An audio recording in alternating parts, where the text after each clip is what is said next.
आज राष्ट्रीय जनतांत्रिक गठबंधन नेशनल डेमोक्रेटिक अलायंस का चीफ मिनिस्टर्स काउंसिल की मीटिंग आज चंडीगढ़ में हुई, जिसमें हमारे सभी एनडीए गवर्नमेंट के मुख्यमंत्री और उप मुख्यमंत्रियों ने भाग लिया।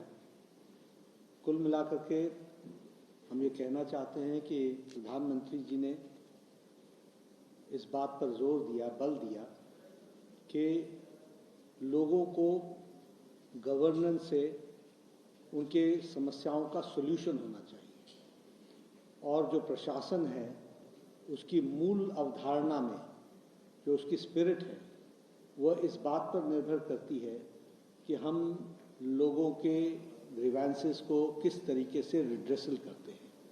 और इसलिए इस बात का प्रयास होना चाहिए कि हम pro people, proactive, good governance P2G2 इस पर हम ध्यान दें और इसको हम आगे बढ़ाएं।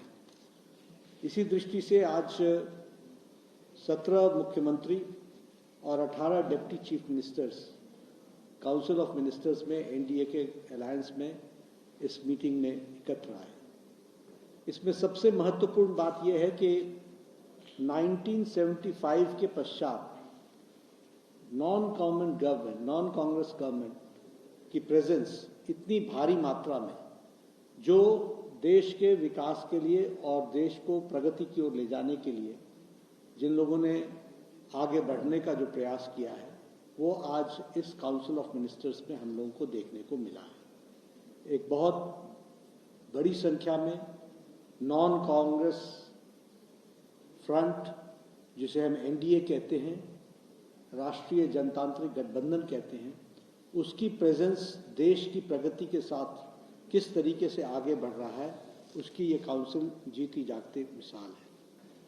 कुल मिलाकर इस कॉन्फ्रेंस में 6 प्रस्तावों पर चर्चा हुई और सर्वसम्मति से प्रस्ताव पारित किए गए।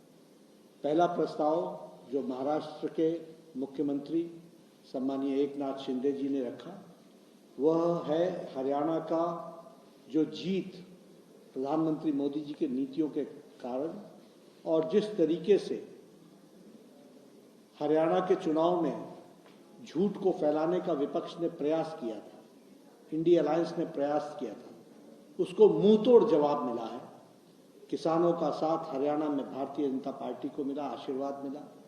नौजवानों का साथ भारतीय जनता पार्टी को मिला, खिलाड़ियों का साथ भारतीय जनता पार्टी को मिला और आम नागरिक ने बढ़ चढ़ करके हिस्सा लिया और हमारा सीट शेयर भी और हमारी सीट टैली भी दोनों भी हमारी बढ़ी और 2019 को सरपास किया।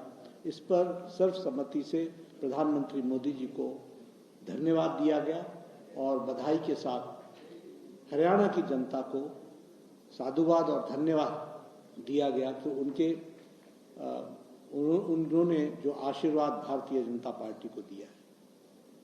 एक प्रस्ताव आदरणीय राजनाथ सिंह जी, भारत के रक्षा मंत्री, उन्होंने रखा।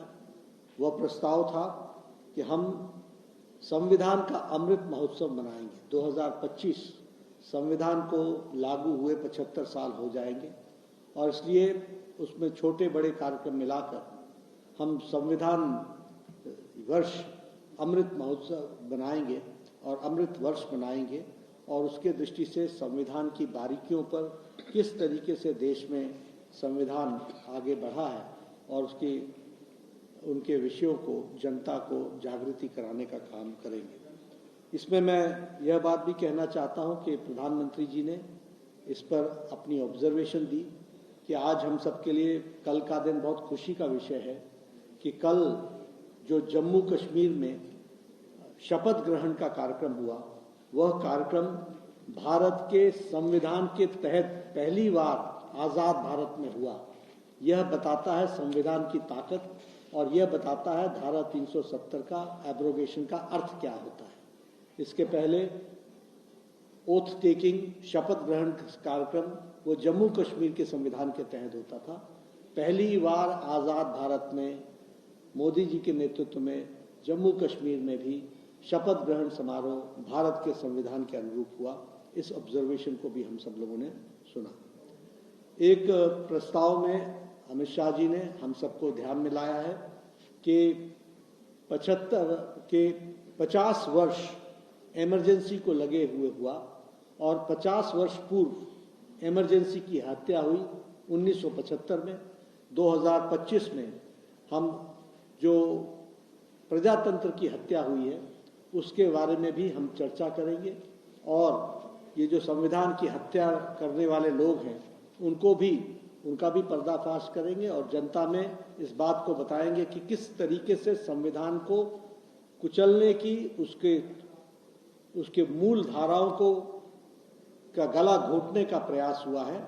इस बात को भी हम रखेंगे और ये प्रस्ताव रखा गया। इसके साथ साथ भगवान बिरसा मुंडा का अगले वर्ष 150वां वर्ष और उसी तरीके से भारत के लौह पुरुष सरदार वल्लभ भाई पटेल का 150वां वर्ष और अगले साल ही भारत के पूर्व प्रधानमंत्री भारत रत्न अटल बिहारी वाजपेयी जी की जन्म शताब्दी यानी 100 वर्ष पूरे करने का सेंटेनरी सेलिब्रेशन हम मनाएंगे।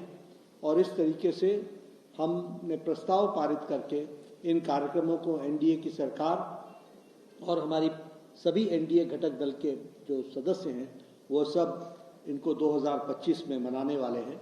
इस रेजोल्यूशन के साथ इस बैठक में चर्चा हुई है।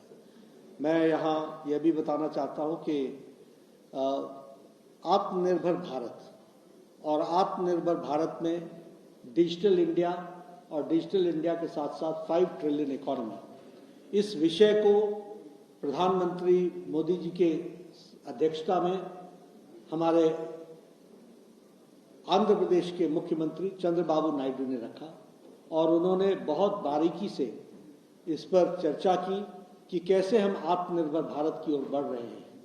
और हमारे उत्तराखंड के मुख्यमंत्री श्री पुष्कर सिंह धामी ने उसमें डिजिटल इंडिया में किस तरीके से हम लोगों ने प्रोग्रेस किया है उसके बारे में चर्चा की।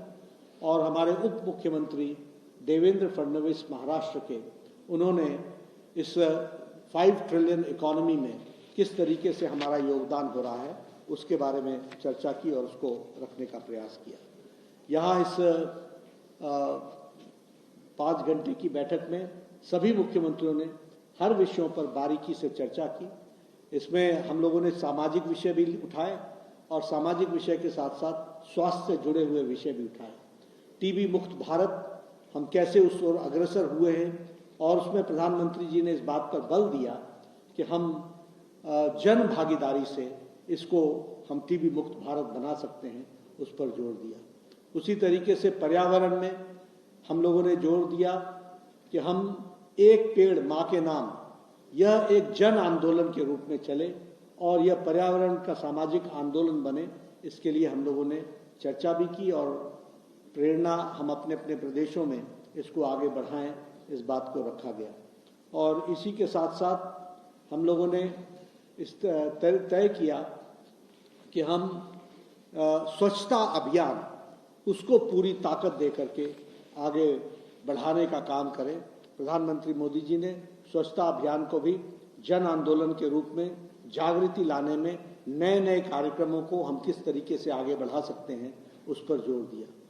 हमारे प्रधानमंत्री जी ने अपने कंक्लूडिंग रिमार्क्स में 11 बिंदुओं को हम सबके सामने रखा है, जिसको हम आपको डिटेल प्रेस नोट में भेजेंगे। और सभी लोगों ने, सभी मुख्यमंत्रियों ने और सभी उप मुख्यमंत्रियों ने इस बैठक को बहुत ही सार्थक माना है और एक तरीके से नई ऊर्जा, नई उमंग के साथ हम इन लक्ष्यों को हासिल करेंगे, इसका हम लोगों ने रिजॉल्व किया है, इसका हम लोगों ने प्रण लिया है। तो मैं समझता हूं कि यह बैठक 5 घंटे जो चली प्रधानमंत्री मोदी जी के नेतृत्व में, वो बहुत ही सार्थक बैठक और देश को आगे ले जाने के लिए महत्वपूर्ण पहलुओं पर, बारीकियों पर चर्चा हुई।